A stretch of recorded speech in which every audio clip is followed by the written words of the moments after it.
ನಮಸ್ಕಾರ ಸ್ನೇಹಿತರೆ, ಮೊದಲಿಗೆ ನಿಮಗೆಲ್ಲರಿಗೂ ನನ್ನ ಯೂಟ್ಯೂಬ್ ಚಾನಲ್ಗೆ ಸ್ವಾಗತ. ಈಗಾಗಲೇ ಆಲ್ಮೋಸ್ಟ್ ಆಗಿ IPL 2026 ಆಕ್ಷನ್ ಮುಕ್ತಾಯಗೊಂಡಿದ್ದು, ನಮ್ಮ RCB ಕೂಡ ತುಂಬ ಒಳ್ಳೆ ಪಿಕ್ಕನ್ನು ಮಾಡಿದೆ. ಅಂದರೆ ನಮಗೆ ಯಾವೆಲ್ಲ ಸ್ಪಾಟ್ಗೆ ಆಟಗಾರ ಅಗತ್ಯವಿತ್ತು ಆ ಎಲ್ಲ ಸ್ಪಾಟನ್ನು ಟಿಕ್ ಮಾಡುತ್ತಾ ಬಂದಿದೆ.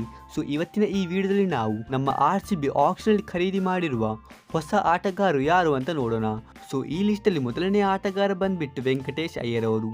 ಹೌದು ಫ್ರೆಂಡ್ಸ್, ವೆಂಕಟೇಶ್ ಅಯ್ಯರ್ ಅವರು ನಮ್ಮ ತಂಡ 7 ಕೋಟಿಯನ್ನು ಕೊಟ್ಟು ಖರೀದಿ ಮಾಡಿದೆ. ಮತ್ತು ಇವರೊಬ್ಬ ತುಂಬಾ ಉತ್ತಮವಾದ ಆಲ್ರೌಂಡರ್ ಆಗಿದ್ದು, ನಮಗೆ ಟಾಪ್ ಆರ್ಡರಲ್ಲಿ ಬ್ಯಾಟಿಂಗ್ ಮಾಡುತ್ತಾ ನೋಡಲಿಕ್ಕೆ ಸಿಗುತ್ತಾರೆ. ಆ ನಂತರ ಎರಡನೇ ಆಟಗಾರ ಬಂದ್ಬಿಟ್ಟು ಜಾಕೋಬ್ ಡುಫಿ ಅವರು. ಹೌದು ಫ್ರೆಂಡ್ಸ್, ಜಾಕೋಬ್ ಡುಫಿ ಅವರು ಇತ್ತೀಚೆಗೆ ನ್ಯೂಜಿಲೆಂಡ್ ಪರವಾಗಿ ತುಂಬಾ ಒಂದು ಅದ್ಭುತವಾದಂಥ ಪರ್ಫಾರ್ಮೆನ್ಸ್ ಅನ್ನು ಕೊಡುತ್ತಾ ಇದ್ದಾರೆ. ಅಂದರೆ ಇವರು 2024 ಬಳಿಕ ನ್ಯೂಜಿಲೆಂಡ್ ಅವರ ಪರವಾಗಿ ಅತಿ ಹೆಚ್ಚು ವಿಕೆಟನ್ನು ಗಳಿಸಿದ್ದು, ಇವರೀಗ T20ಯಲ್ಲಿ ಬೌಲರ್ಗಳ ರ್ಯಾಂಕಿಂಗಲ್ಲಿ 2ನೇ ಸ್ಥಾನದಲ್ಲಿ ಇದ್ದಾರೆ. ಹಾಗಾಗಿ ಇವರು ನಮಗೆ ಈ ಬಾರಿ ಜಾಸ್ ಹೇಜಲ್ವುಡ್ ಅವರಿಗೆ ಬ್ಯಾಕಪ್ ಆಪ್ಷನ್ ಆಗಿ ನೋಡಲಿಕ್ಕೆ ಸಿಗುತ್ತಾರೆ. ಆ ನಂತರ ಮೂರನೇ ಆಟಗಾರ ಬಂದ್ಬಿಟ್ಟು ಮಂಗೇಶ್ ಯಾದವ್ ಅವರು. ಹೌದು ಫ್ರೆಂಡ್ಸ್, ಮಂಗೇಶ್ ಯಾದವ್ ಅವರು ಮಧ್ಯಪ್ರದೇಶದ ಉತ್ತಮವಾದ ಆಲ್ರೌಂಡರ್ ಆಗಿದ್ದು, ಇವರನ್ನು ನಮ್ಮ ತಂಡದಲ್ಲಿ 5,20,00,000 ಕೊಟ್ಟು ಖರೀದಿ ಮಾಡಿದೆ. ಮತ್ತು ಇವರು ನಮ್ಮ ಕ್ಯಾಪ್ಟನ್ ರಜತ್ ಪಟಿದಾರ್ ಅವರ ಶಿಷ್ಯನಾಗಿದ್ದು, ಇದೇ ಒಂದು ರೀಸನ್ನಿಂದಾಗಿ ಇವರನ್ನು ನಮ್ಮ ತಂಡಕ್ಕೆ ಶಾಮೀಲು ಮಾಡಿದ್ದಾರೆ. ಮತ್ತು ಇವರ ಟ್ಯಾಲೆಂಟ್ ಬಗ್ಗೆ ಅಂತೂ ಯಾವುದೇ ಡೌಟ್ ಇಲ್ಲ. ಇವರು ಬೌಲಿಂಗ್ ಮತ್ತು ಬ್ಯಾಟಿಂಗ್ ಎರಡರಲ್ಲಿ ಕೂಡ ತುಂಬಾ ಒಂದು ಉತ್ತಮವಾಗಿ ಆಡುತ್ತಾರೆ. ಆ ನಂತರ ನಾಲ್ಕನೇ ಆಟಗಾರ ಬಂದ್ಬಿಟ್ಟು ಸಾತ್ವಿಕ್ ದೇಸ್ವಾಲ್ ಅವರು.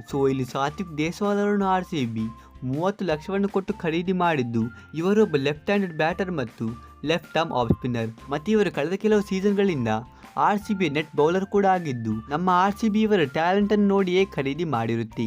ಆ ನಂತರ ನಮ್ಮ ತಂಡ ಕೊನೆಗೆ ಖರೀದಿ ಮಾಡಿದ ಆಟಗಾರ ಬಂದ್ಬಿಟ್ಟು ಇಂಗ್ಲೆಂಡಿನ ಜಾರ್ಡನ್ ಕಾಕ್ಸ್ ಅವರು.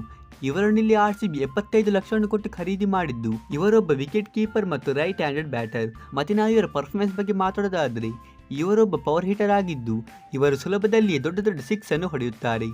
ಇದೇ ಒಂದು ರೀಸನ್ನಿಂದಾಗಿ RCB ಇವರನ್ನು ಟಾರ್ಗೆಟ್ ಮಾಡಿದೆ.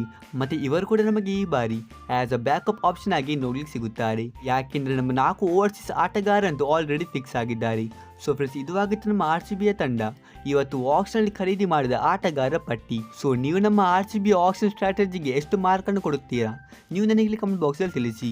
ನಾನಂತೂ ಇಲ್ಲಿ ಖಂಡಿತವಾಗಿಯೂ 10ರಲ್ಲಿ 9 ಅಂಕವನ್ನು ಕೊಡುತ್ತೇನೆ. ಯಾಕೆಂದರೆ ಈ ಬಾರಿ RCBಯ ಮ್ಯಾನೇಜ್ಮೆಂಟ್ ತುಂಬಾ ಉತ್ತಮವಾಗಿ ತಲೆಯನ್ನು ಉಪಯೋಗಿಸಿ ಒಳ್ಳೆ ಆಟಗಾರನೇ ಖರೀದಿ ಮಾಡಿದ್ದಾರೆ.